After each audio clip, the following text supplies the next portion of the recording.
Good evening and welcome to Gravitas. I'm Palki Sharma Upadhyay. Let's get started.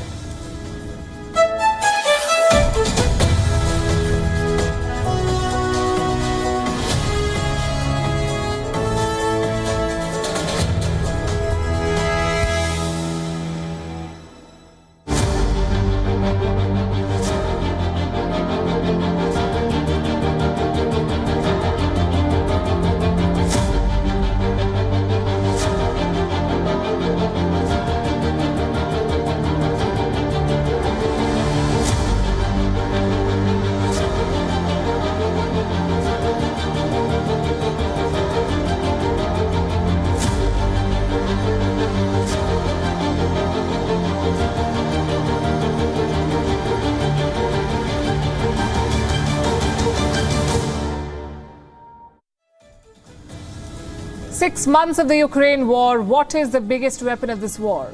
HIMARS, Bayraktars, Iskander missiles. Wrong.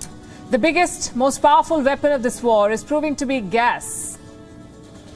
It's the weapon that Putin wields. He controls Europe's energy lifeline and he knows how to leverage it. He has shut the Nord Stream 1 pipeline again. Russia says it's for repairs, but the truth is not lost on anyone. Europe was stocking up energy for the winter. Russia wants to disrupt that plan. It's a vulnerability that Europe has long known and tried to mitigate, but with limited success. It's also a vulnerability that Russia is exploiting to the hilt. On Gravitas tonight, we'll discuss how precariously Europe is poised ahead of winter. What are their options? What is Putin's game plan as he inflicts more pain on European countries? And what impact will all of this have on the war in Ukraine?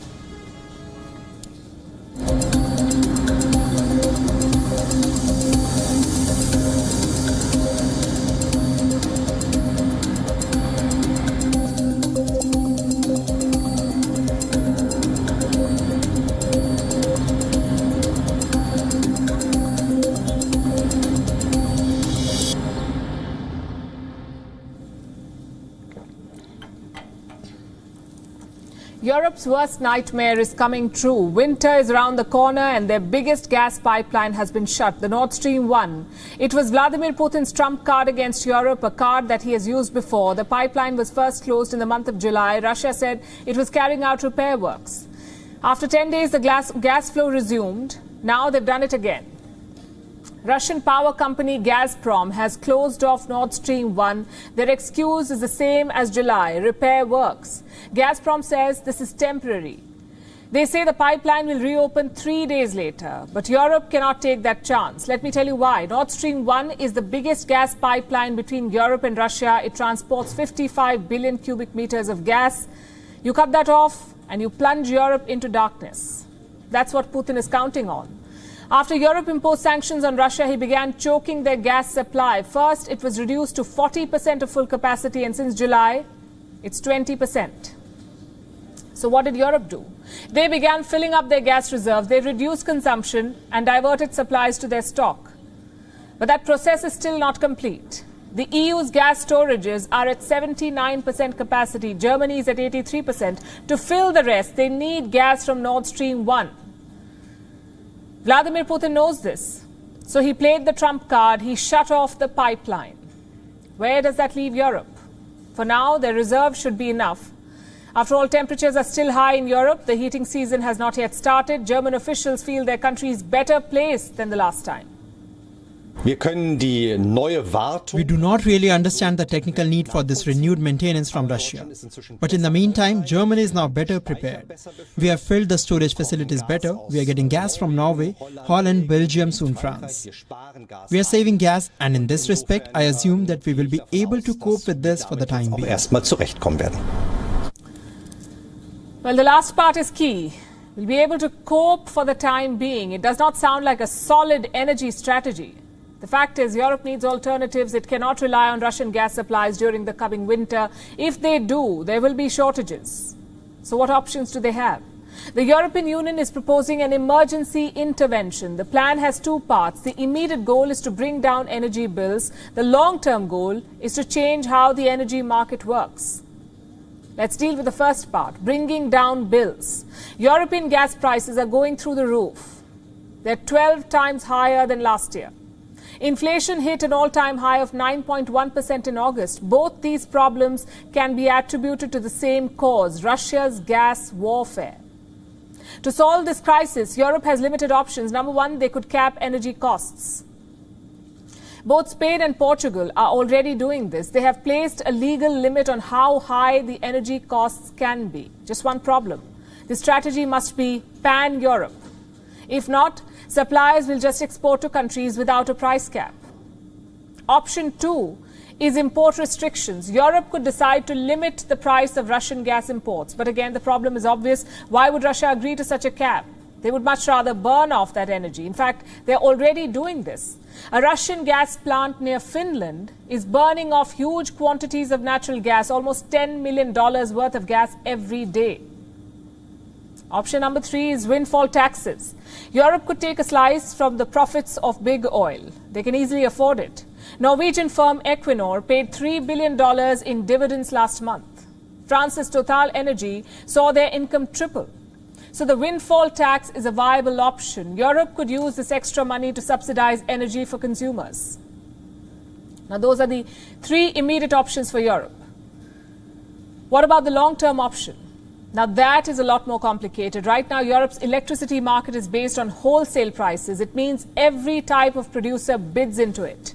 The nuclear plants, the windmills, the gas plants, all of them. But the final rate is based on gas. Now, usually, it is the most expensive source of energy. Now, why would Europe design such a strange system? After all, green energy is a lot cheaper. The electricity generated from wind is less expensive than the power generated from gas. Yet both are sold at the same rate. What explains this? The idea was to incentivize green energy by selling at higher costs. Green producers could make more profits, and more profits equals more investments. That was the whole thrust behind this plan. But today's situation is completely different. Green energy is still as cheap as it was in 2021, but gas prices are 12 times higher. Now, do you see the problem here? I'll explain with an example. Assume that you produce 1 unit of solar power for $1. 1 unit for $1. You can also produce 1 unit of gas power, but for $10. Now, ideally, those 2 units should have separate costs. But that's not the case in Europe. In Europe, the final price will be decided by the gas producer, hence the problem. The European Union is hoping to change this on September 9th. Their energy officials will convene a special meeting. They're expected to announce some big reforms. How big? Well, that depends on how united they are. As for Russia, their gas warfare is not ending anytime soon. Gazprom just posted a profit of $41 billion in the last 6 months. Imagine that, $41 billion. So much for boycotting Russian gas. The fact is, Putin has a lot more leverage here than Europe. Earlier we thought gas trade would be a double-edged sword. If Europe needed Russian gas, Russia also needed European money. Well, it turns out that's not the case. Gas prices are so high that these pipeline shutdowns will not really hurt Putin. He was supplying just 40% of total capacity since March. Yet Gazprom made $41 billion in profits.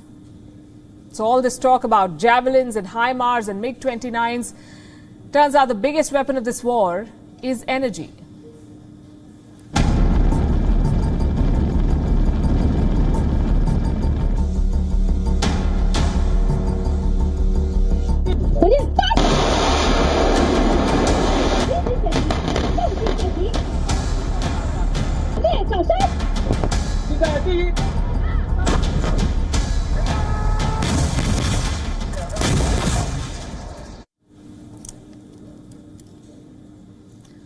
The Taiwan conflict has flared up. China is sending drones. Taiwan is responding with live fire rounds. This has happened not once but twice. This is an escalation and a shift in Taiwan's approach. Until now, they exercised restraint. When Chinese missiles flew over Taiwan, it did not respond militarily until now. But that's not the case anymore. So why did Taiwan soldiers fire shots this time? And does this raise the threat of conflict? On Gravitas tonight, we'll analyze the situation, starting with China's latest provocation. Unmanned drones are threatening Taiwan. At least 6 drones have been spotted in the last 2 days. 3 yesterday and 3 more today. They were seen in the islands of Dadan, Erdan and Shiyu. These are in fact islets controlled by Taiwan. They're just a few kilometers away from the Chinese city of Xiamen. What kind of drones were these? Civilian drones, the kind that you can easily buy off the internet. There is no reason to believe that these drones were weaponized. So why is this a big deal? Because they came from China and they entered Taiwan's airspace, and this is technically an incursion. So Taiwan chose to respond militarily. And here's something that you should know. These islets are far away from Taiwan, but it maintains a military presence here. When the Chinese drones came, Taiwanese soldiers fired warning flares first. Then they used bullets. And this action forced the drones to leave. They were seen flying towards Xiamen. And this was not their first such mission. China has stepped up drone activity in the recent past. Taiwan says this is part of what we call China's grey zone tactics, meaning you operate in the space between war and peace, in the grey zone. Your actions do not amount to a conventional war, but you also make sure that there's no peace. That's what we call grey zone tactics, and this is a Chinese speciality. Let me show you a new video. It is doing the rounds on Chinese social media. It claims to show Taiwanese soldiers throwing stones at what looks like a drone. Take a look at this.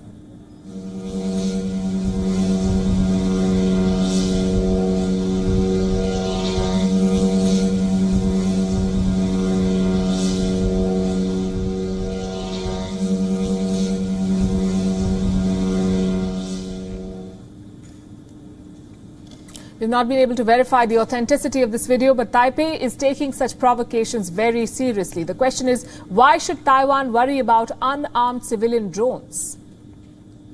To answer this question, I must go back to China's grey zone tactics. You see, they're about setting precedents, establishing a new normal. That's what China does. This new normal then paves the way for larger incursions. So here is Taiwan's worry. Today it is civilian unarmed drones. If left unchallenged, tomorrow it could be bigger military drones. They could enter Taiwan's airspace and fly over Taiwanese military installations. So Taipei is trying to prevent that, and that's what explains their latest response. Firstly, our armed forces will maintain the principle of the closer the incursions are to Taiwan, the stronger our countermeasures will be. We will use naval and air forces and coastal firepower to dispel the PLA aircraft and ships that enter our territorial seas and airspace. Also, when the PLA aircraft and ships are within a 12 nautical mile or 22.2 kilometer territorial sea and airspace, we will counterattack in accordance with operational orders to exercise the right of self-defense. So Taiwan is drawing clear red lines for China. The closer the PLA gets, the stronger Taiwan's response will be. If Chinese ships and planes enter Taiwan's territory, the Taiwanese forces will mobilize. If they come within 22 kilometers of Taiwan, Taipei will exercise its right of self-defense. And this statement echoes what Taiwan's president said yesterday. Tsai Ing-wen, she visited a military base, and this is what she told the troops. I want to tell you that the more provocative the enemy is, the more calm we need to be. We will not allow those on the opposing banks to manufacture a conflict with an inappropriate excuse. We will not provoke disputes and we will not restrain ourselves. But it does not mean that we will not fight back. I have ordered the Ministry of Defense to take necessary and strong countermeasures in due course to safeguard the security of the national airspace. Taiwan is preparing to fight back, and it has America's backing. Joe Biden wants to arm Taiwanese soldiers. The U.S. is working on a new weapons deal, a deal worth more than $1 billion. What will Taipei get as part of this package? 60 Harpoon block missiles, 60, worth $355 million, 100 tactical air-to-air missiles for almost $86 million, and a $655 million contract extension for surveillance radar. Now, this is the biggest such transfer in almost 2 years. Is this a done deal? Well, almost. It is awaiting approval by the U.S. Congress. Now, what's in it for the U.S.? It stands to gain both politically and economically. Politically, it's a way to deter China.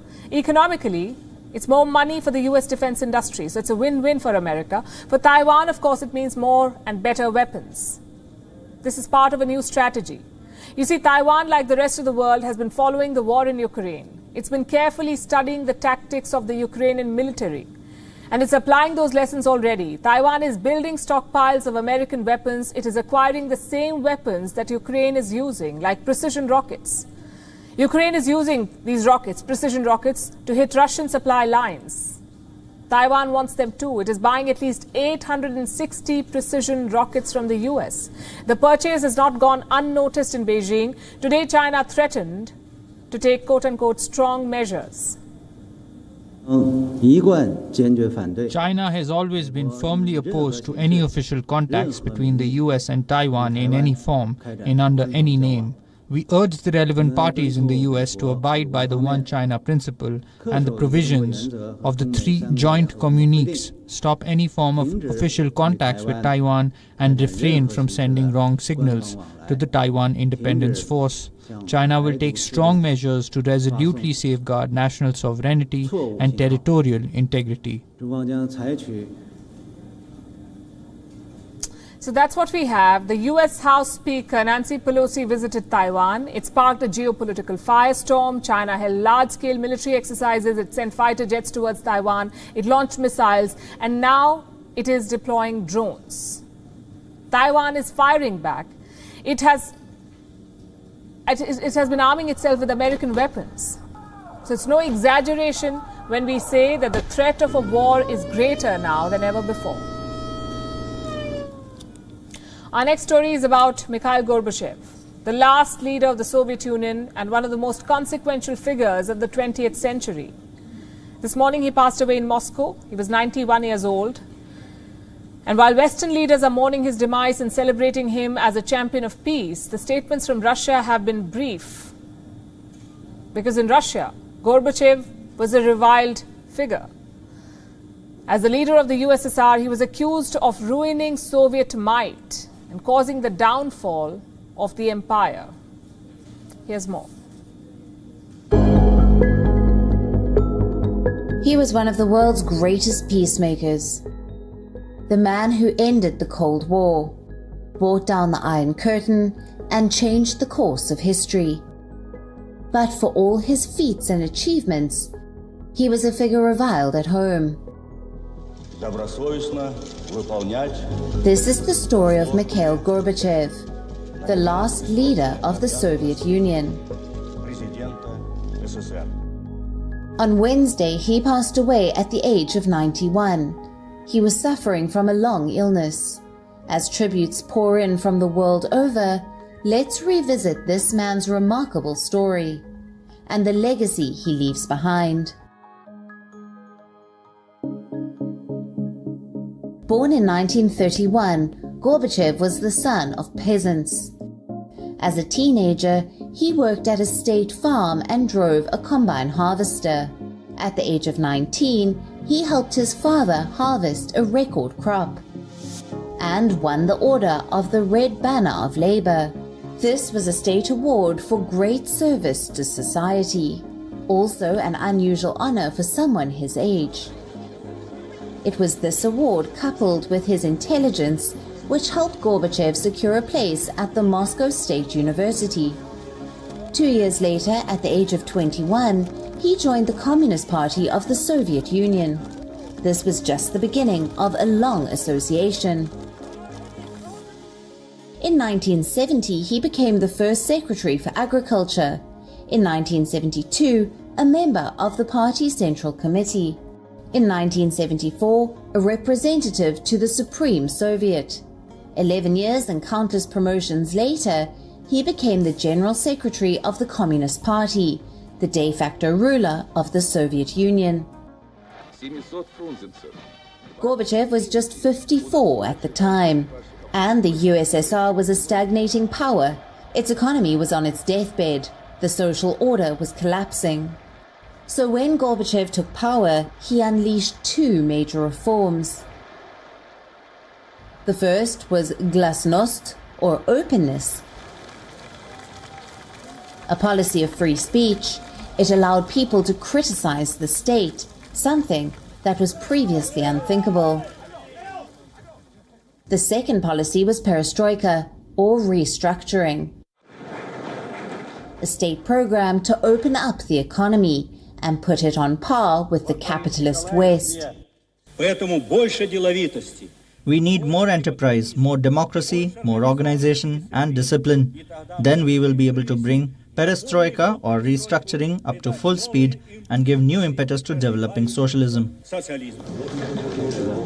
These policies modernized the Soviet Union, but also proved to be the regime's undoing. They emboldened nationalists to push for independence.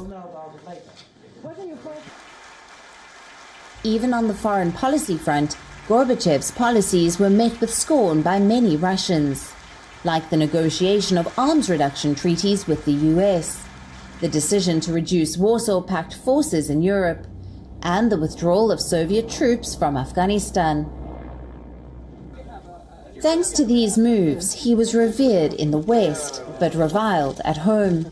The West hailed him as a man they could reason and do business with. But Russians saw him as the personification of instability and decline. With their newfound freedom to criticize the state, they blamed Gorbachev for ruining the Soviet might, villainized him for befriending Western leaders. The subsequent fall of the Berlin Wall and the independence of Soviet republics only sealed his downfall. In 1991, after a symbolically organized coup, Mikhail Gorbachev stepped down from power and agreed to dissolve the Soviet Union.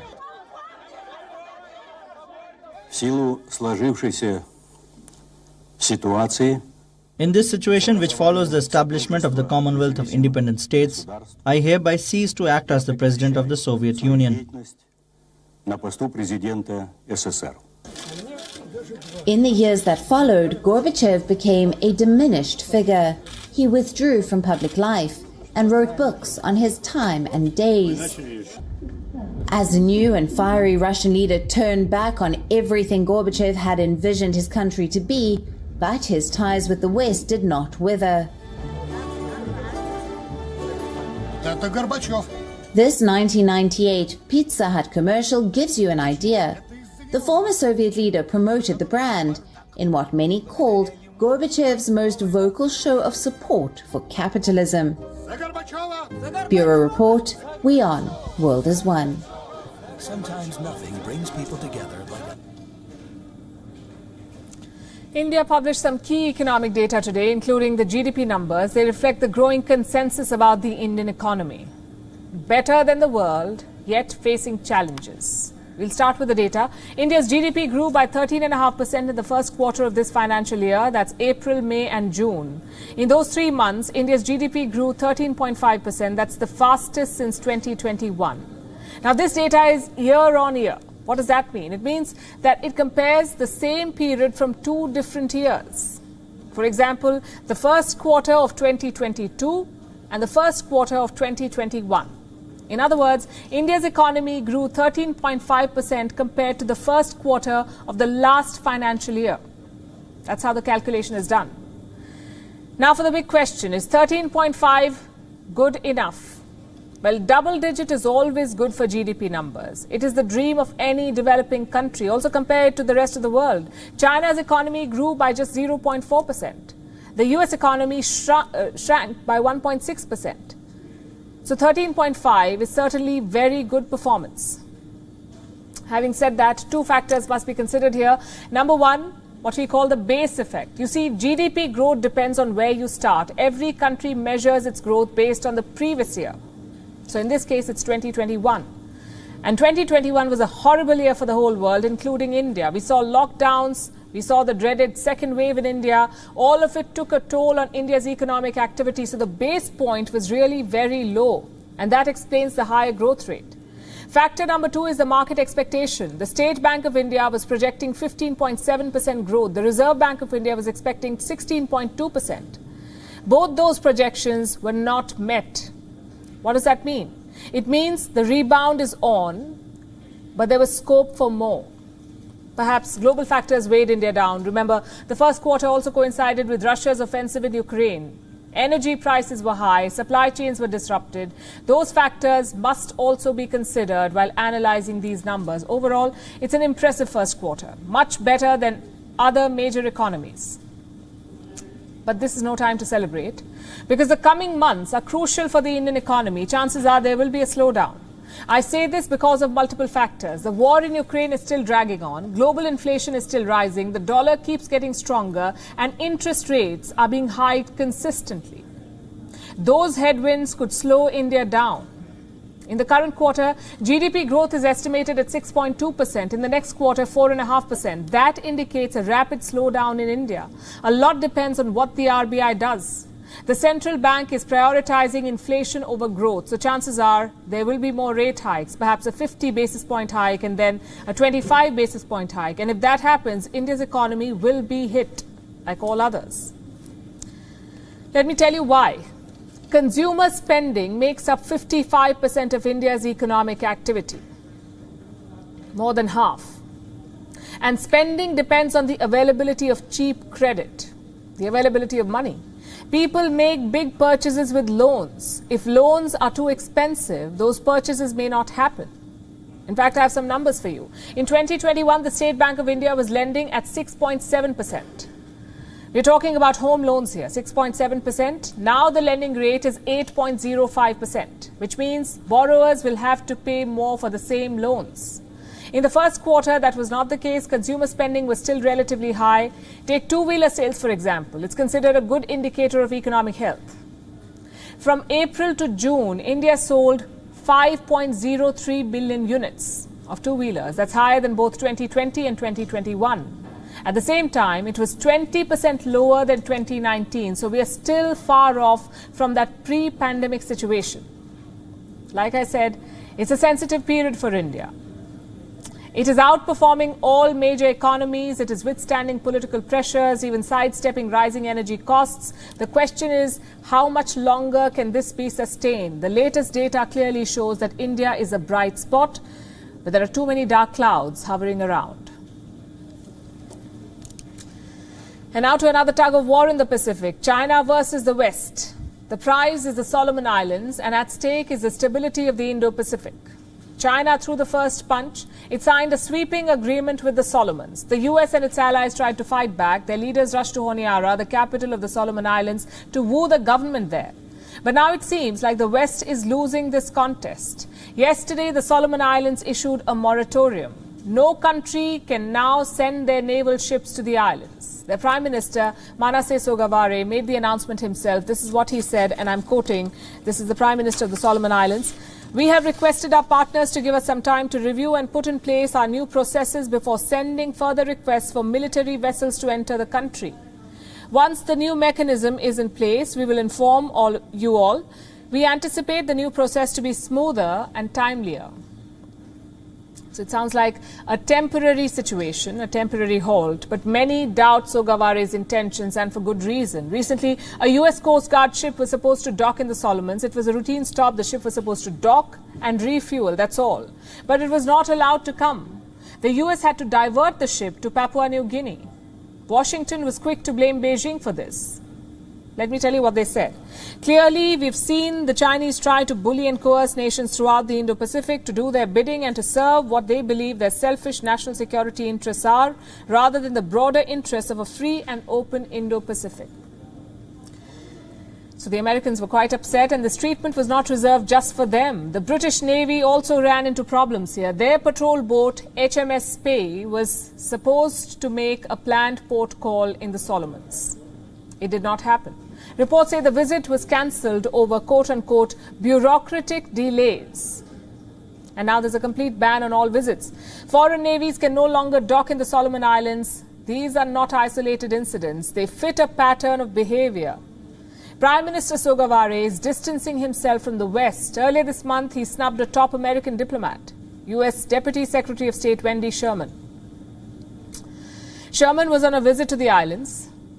What for? What was the occasion? A memorial service that the US had decided to host. It was a commemoration of the battle for Guadalcanal.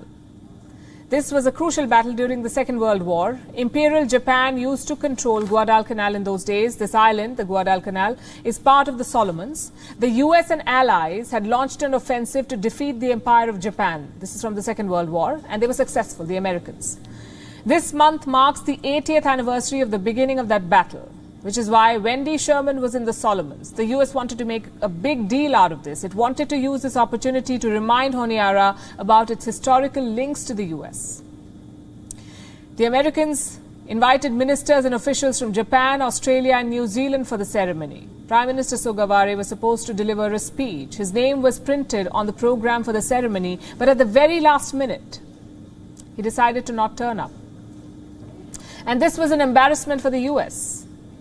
Let me tell you what Wendy Sherman said at the time, and I'm quoting again. The real sorrow here is that I think he missed a real opportunity to commemorate how strong these bonds were 80 years ago that allowed for freedom here in Solomon Islands. And within a few weeks, the US has been humiliated again. It wasn't allowed to dock its ship. What should we make of these developments? The US and its allies are losing ground to China. Under Prime Minister Sogavare, Honiara is getting closer to Beijing. No two ways about it. In April, China secured a security pact with the Solomons. It allows Beijing to deploy security forces on the islands, even potentially establish a naval base there. The West has attempted a significant outreach, but that has not yielded results yet. This round goes to China. Our next story is from Pakistan. It remains gripped by flood fury. Large swathes of the country are still submerged underwater, and the losses are mounting by the hour. According to Pakistan's own estimates, the country will need $10 billion to rebuild. This has sent Pakistani leaders into an overdrive. They're making a show of raising money on television, fighting over who can generate more funds. Here's a report. Excellencies, dear friends, Pakistan is awash in suffering. The Pakistani people are facing a monsoon on steroids, the relentless impact of epochal levels of rain and flooding. The climate catastrophe has killed more than 1,000 people, with many more injured. Millions are homeless, schools and health facilities have been destroyed, livelihoods are shattered, critical infrastructure wiped out, and people's hopes and dreams have washed away. This was the United Nations Secretary General urging world leaders to help Pakistan, a country in the grip of a climate catastrophe, an unprecedented deluge which has submerged a third of Pakistan. These satellite images tell you the story. What were once lush fields now resemble inland lakes. What were once bustling market lanes now resemble cascading rivers. And what were once homes now resemble islets with no easy access. This is the current state of Pakistan. It's flooded to a point of no return. There's barely any dry land one can find. The country's foreign minister says it's a life-defining experience. For us, this is no less than a national emergency. For the most vulnerable, especially the women and children impacted by this disaster, this is a life-defining experience. But for most flood victims, it's more like a life-threatening experience. They've lost their homes, their belongings, even their kin. Now crammed up in shelters with little food and water. School में कुछ भी सहूलत नहीं है. इस school में आ तो गए हैं लेकिन खाने पीने का कोई सहूलत नहीं है. इस स्कूल के आने से खाने पीने से हमारे को जहर दो मर जाएं वही अच्छा है. छोटे छोटे बच्चे यहाँ पे जलील हैं मच्छरों पे और बहुत गंदगी है इधर. नहीं तो स्वीपर है स्कूल में नहीं कुछ. इतना बेजार हो गए हैं अपने घरों में. उससे बेहतर था पानी में डूब के मर जाते वही अच्छा था. Makeshift camps like these have sprung up. But the people here say they would much rather leave than be ridiculed by the kind of aid they're being given. ये परेशानी की ज़िंदगी है. हम ये रसवा हो रहे हैं. हमारे जो औरतें जो है वो भी परेशानी में है. उसकी भी बेइज्जती हो रही है. जो भी जल्दी हो कि हम अपने घरों को मुंतकिल हो जाए. इधर परेशानी. The floods have hit more than 33 million Pakistanis. That's over 15% of the country's population. The death toll has risen to 1,162. The number of injured to 1,600. 325,000 houses have perished completely. 733,000 houses have been severely damaged. 2 million acres of crop has been destroyed. 735,000 livestock has been lost. 150 bridges have washed away, and 3,500 kilometers of roads have been damaged. Put together, the floods have cost Pakistan an estimated $10 billion. For the record, that's just $3 billion less than what's left in Pakistan's foreign reserves. So how is Pakistan going to rebuild? Where will it get the money? The United Nations has made an appeal on behalf of Islamabad. It has asked the world for $160 million in emergency funding.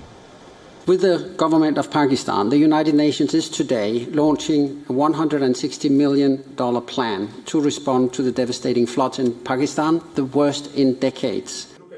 The Pakistani Prime Minister is moved by the gesture.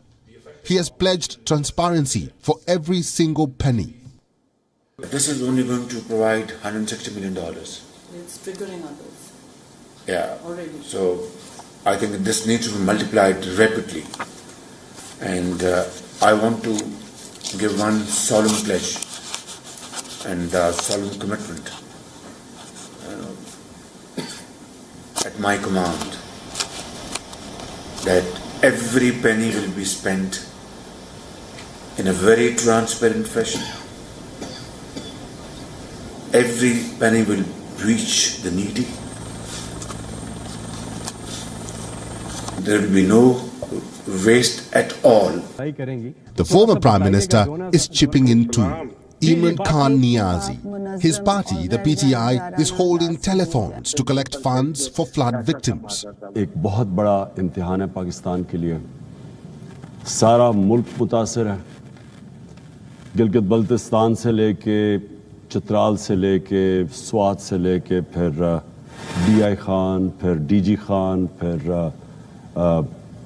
Sindh, Balochistan, Sindh सबसे ज़्यादा मुतासिर है. तो हमने ये फैसला किया कि सारी कौम को हम इसमें शामिल करें.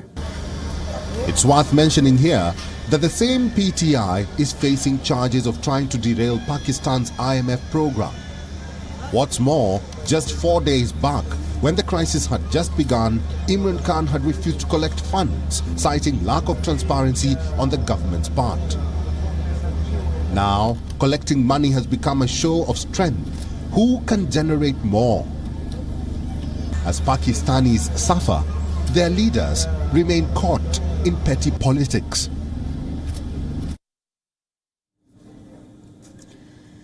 Let's talk about Saudi Arabia now. The pandemic had derailed the kingdom's reforms agenda. It is now coming back on track. Last week, Riyadh was witness to a historic moment. It hosted a fashion show featuring 18 designers, including women designers. They showcased some bold and modern cuts. Outfits that were once considered forbidden in the kingdom were a part of this fashion show. Take a look. The ramp has been lit up by 4 spotlights. A model begins her walk. She is dressed in a sleeveless white wedding outfit. Another model is close behind. She is showing off a dress. Do not think this is just another fashion show, because it is not. All this happened in the heart of Riyadh, the capital city of the conservative Saudi Arabia. But the kingdom is at pains to shed that reputation. Now look at this. These 5 models wrapped up the show. They are posing for the photographs one final time. With them is a woman dressed in a burqa. She is believed to be the designer of these outfits. There were more women conservatively dressed in the audience. They were capturing this powerful moment. A transformative moment for Saudi Arabia. Not too long ago, women were not allowed to sit with men in cafes. They couldn't step out for concerts, movies, or sporting events. They were not allowed to even drive a car. A fashion show featuring models in Western attire was completely out of question. But winds of change are now blowing through the kingdom. A few years ago, Saudi Arabia hosted its first fashion show. It was dominated by Western labels. Today, women designers in Saudi Arabia have broken a major barrier. they are not just making bold outfits, they are also getting an opportunity to showcase them. Last week, Riyadh witnessed the first such event, the Jimmy Fashion Show. It featured the work of 18 designers. Earlier, their work was kept hidden from the world. Now, they finally have a platform to show their designs at home.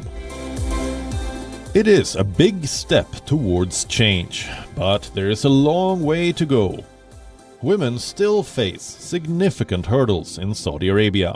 The male guardianship laws hold them back, but progressive moves like this fashion show might just be the catalyst the Saudi society needs to help women realize their full potential. Have you heard of the term moonlighting? It means having a second job, as in you have your 9-to-5 job, and once you're done with that, you take up another assignment. That's moonlighting. The term has become an apple of discord. There's a lot of debate online. Is it ethical or is it like cheating on your first job? Employees are cheering for moonlighting. Employers, obviously not so much. They worry about productivity loss. Employees about not making the most of their time.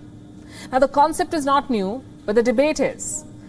And there's a need to find the middle ground. So we thought, why not try and answer some critical questions first? For example, is moonlighting legal? What does the Indian law have to say about this? Is it indeed ethical?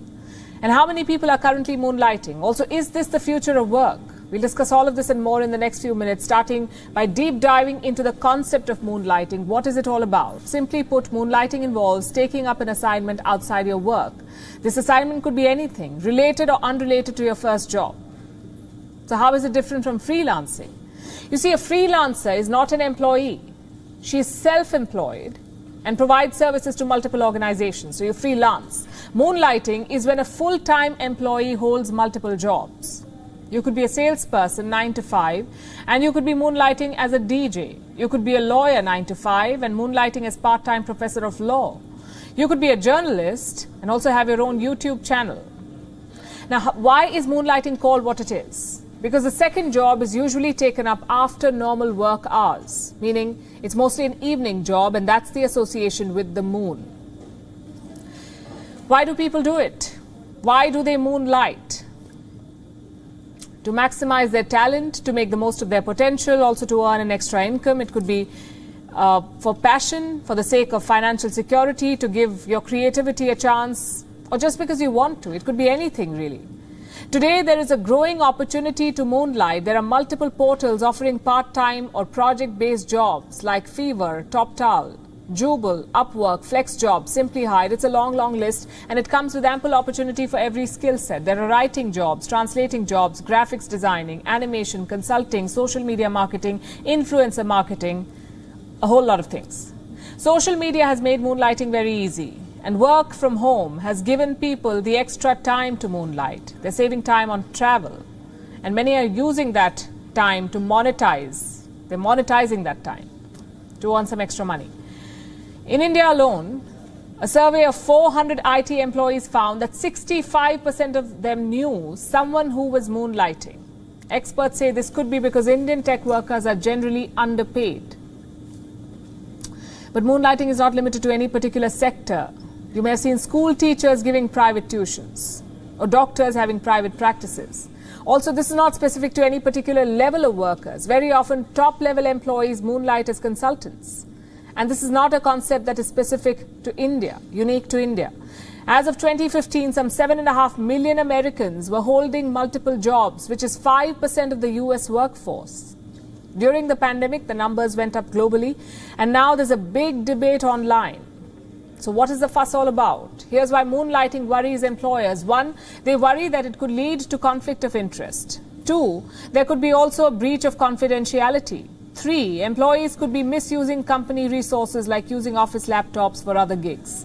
4, moonlighting could lead to absenteeism, also fatigue and burnout. And these are all valid concerns. But so is the argument in support of moonlighting. It is quite simple. If an employee can afford to do more and earn more, why shouldn't she? as long as it does not get in the way of a primary job. Why should moonlighting be anybody's business? If anything, an employee may be able to bring more to the table. Every new assignment comes with an opportunity to learn, and an employee who is constantly learning is always an asset. Next question. What does the law say? It's kind of a grey area. For starters, the term moonlighting is new. So if you're talking about the Indian law, we look at dual employment. What does it say? The Factories Act of 1948 prohibits dual employment in India. But this act does not regulate the engagement of employees across all sectors. It only regulates labour in factories. What about the rest? There is no specific law prohibiting moonlighting in India. The most important document in this context is actually a job contract. Its terms and conditions decide whether or not you can pick up a second assignment, whether or not you can moonlight. There are two clauses that you should watch out for. The first one is a single employment clause. Your work contract may legally bind you to a single job. The second one is the non-compete clause. It prohibits an employer or an employee from working with a rival company. And this can be after you've resigned or even during your employment. If you don't have either of these clauses in your contract, then you can safely moonlight in India. You can have more than one job. Same with the United States and the United Kingdom. As long as you're paying your taxes for the money that you're making, you should be good to go. So legally, there is a green light for moonlighting. But what about ethics? Is it ethical to have two jobs? Or is it like cheating on your employer? Think of it this way. You have 24 hours in a day. Your work contract demands that you spend 9 hours at work. So that's 24 minus 9 in most cases, which leaves you with 15 hours of time. What you do in those 15 hours should not be anybody's business. You could choose to coach students. You could deliver lectures, work at a departmental store. As long as you're not leaking sensitive information, you should not be in conflict of interest and definitely not in breach of your contract. So is moonlighting the future? Well, who knows? These are changing times. The work culture is changing. People want to have a plan B with everything that they do. It is also normal to want multiple sources of income, especially given how unstable the economy is right now. People also want to hone different skill sets. So what should employers do? Like I mentioned, they worry about productivity loss. And employees worry about not making the most of their time. Yes, there is the need to find a middle ground, but what must that be? Employers can start by putting pen to paper, come up with a moonlighting policy. Earlier this month, Swiggy said employees were free to work on their projects after working hours as long as it did not affect their productivity and was not in conflict of interest. As in, you can't be working in Swiggy's marketing team and then moonlighting as Zomato's marketing manager. That demand is quite fair, we say. Other companies could take a cue from this. Have a proactive approach to moonlighting, set performance expectations, draft a policy that protects confidential information, define conflict of interest, tell employees where the company draws the red line. After all, having a moonlighting policy helps employers more than employees, because if there's a breach, you can terminate employment. Otherwise, it becomes a courtroom drama. Allowing employees to moonlight also helps a company project itself as a progressive workplace. As for employees, having a policy in place helps in getting a clear understanding of his or her terms of appointment. This is also a reminder for governments to formulate a proper moonlighting policy. India's Labour Code has adopted the provision for a 4-day work week. Perhaps it's also time to incorporate the idea of having multiple jobs. Give it a legal structure, define what's okay and what's not. This is still a new concept. We're waiting to hear from you. What do you think of this? Write to us. We're wrapping the show, leaving you with Gravitas images. Thanks for watching.